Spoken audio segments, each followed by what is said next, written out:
ओम नमो भगवते वासुदेवाय.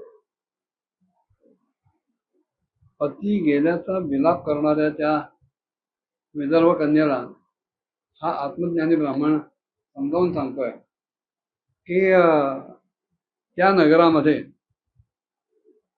ती जी कोणी स्वामिनी होती, जिने ते नगर रचलं, तयार केलं, बांधलं, तिच्या पाशात अडकून तिच्याबरोबर विहार करता करताना आपल्या स्वरूपाचं तुम्हाला विस्मरण झालं आणि तिचाच संग जडून आता ही तशी दुर्दशा झाली. खरं असं आहे की तू विदर्भ राजाची कन्याही नव्हे आणि हा जो वीर मलयध्वज तुझा पती म्हणते तू, तोही तुझा पती नव्हे. ज्यानं तुम्हाला या नवद्वार पुरीमध्ये बंदिस्त करून टाकलं, त्या पुरंजनीचा पती पुरंजन तोही तू नव्हे. होतं असं की अज्ञानामुळं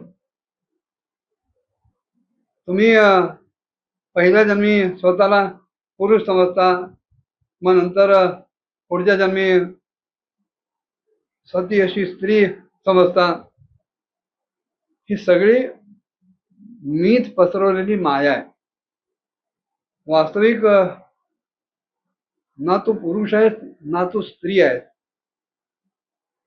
उलट आपण दोघं हंस आहोत आणि आपलं जे वास्तविक स्वरूप आहे ते वास्तविक स्वरूप तू आता लक्षात घे. जे त्याला तुला विस्मरण झालंय त्याची आठवण कर.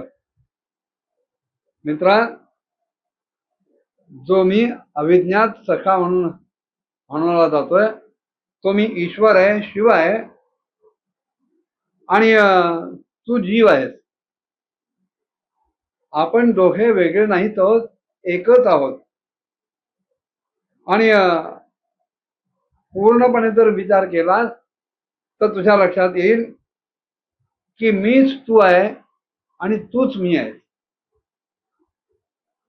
जो ज्ञानी पुरुष आहे त्याला आपल्या दोघांमध्ये कुठल्याही प्रकारचं अंतर भिन्नता आढळत नाही, तो बघत नाही.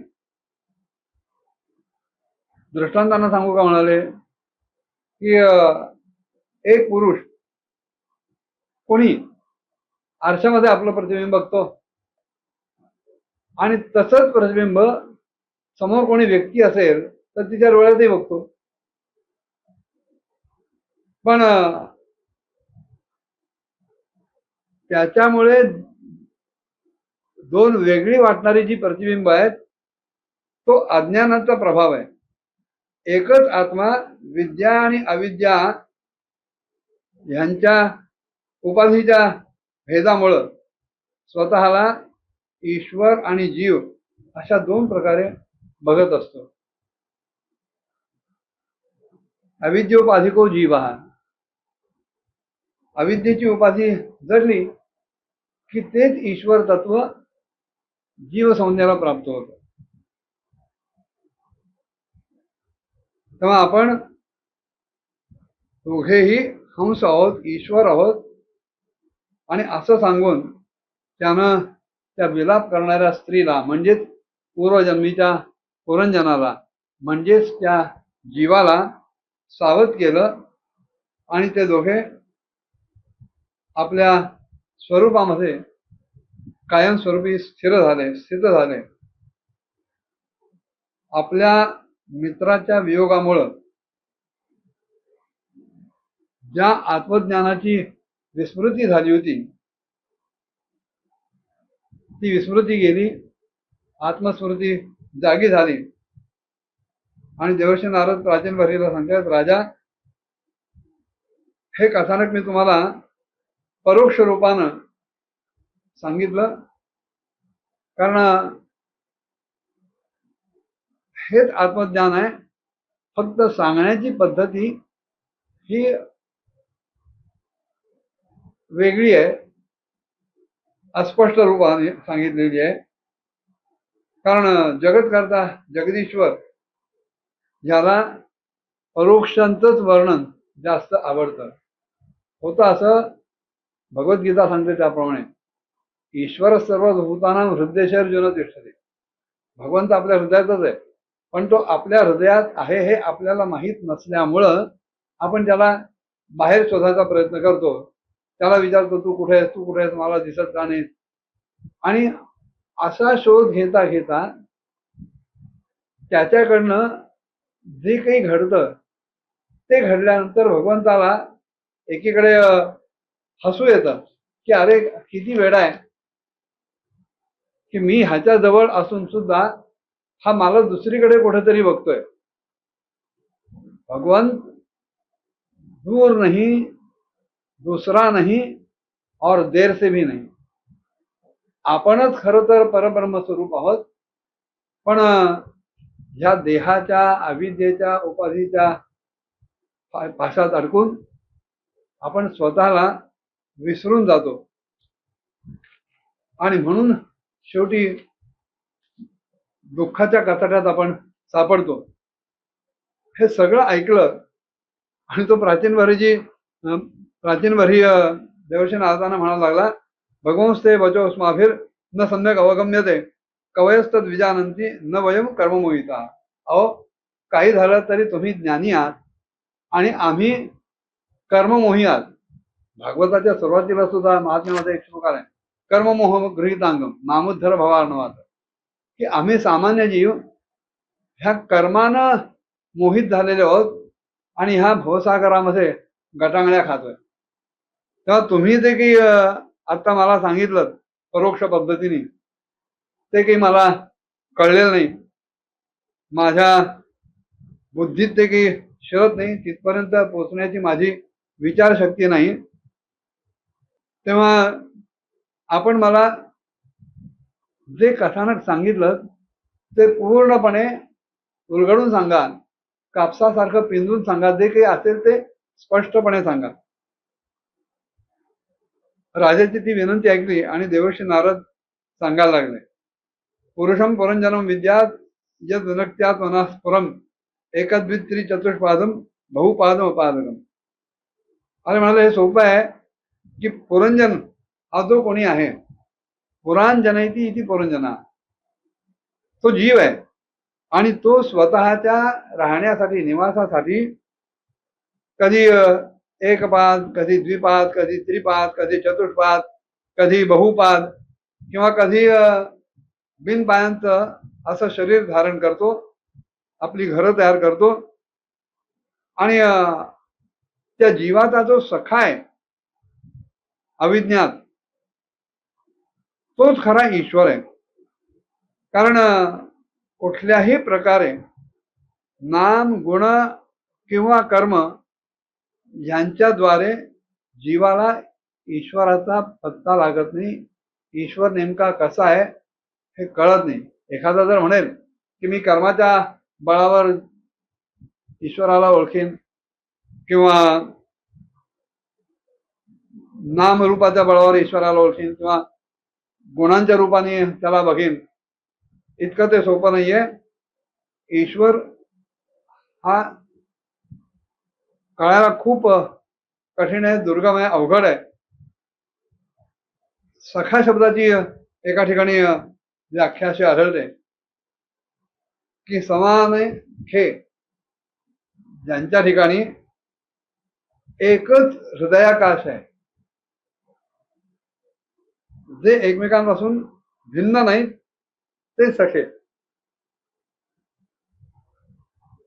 दोघांची ख्याती एकच असणं, एकाच गोष्टीने दोघे ख्यात असणं माहिती असणं लोकांना, दोघे सारखेच असणं दिसणं किंवा दोघांची प्रकाश रूपताच ही सारखी असणं असं जिथे घडतं तेव्हा त्या दोघांना सखा असं म्हटलं जातं. तेव्हा पुरंजन आणि अविज्ञात हे दोघे एकाच मानस सरोवरात विहरणारे हंस आहेत.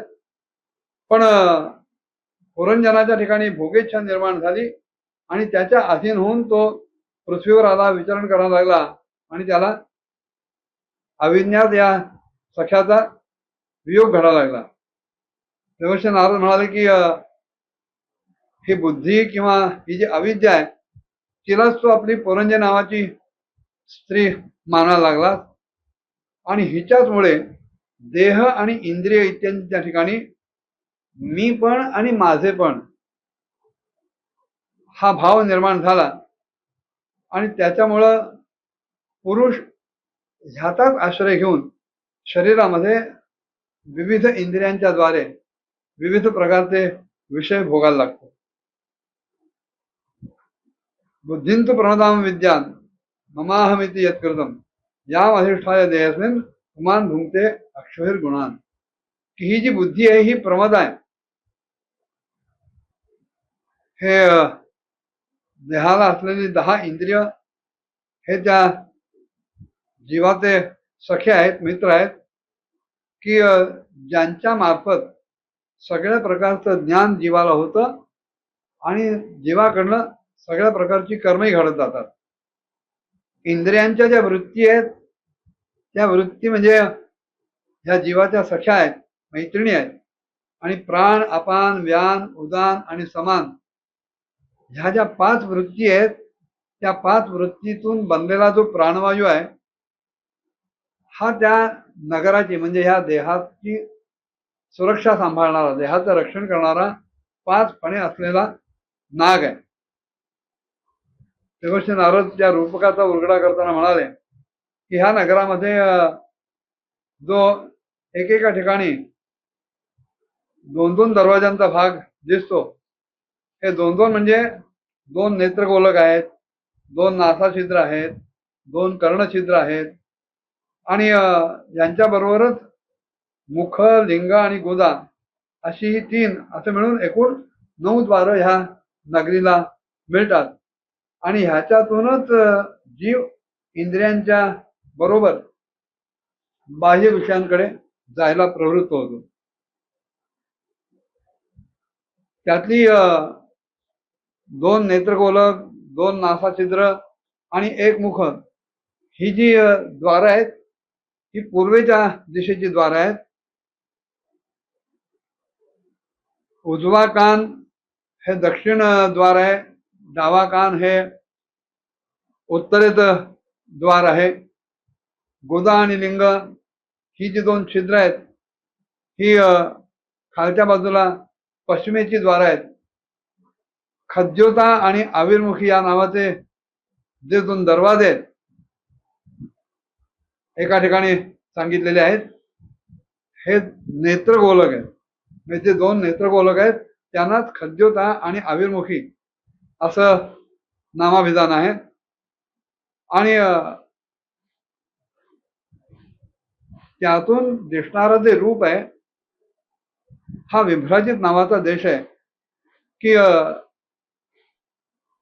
ज्याचा ह्या द्वारांच्या योगानं म्हणजेच चक्षुरिंद्रियाच्या द्वारानं जीव अनुभव करतो.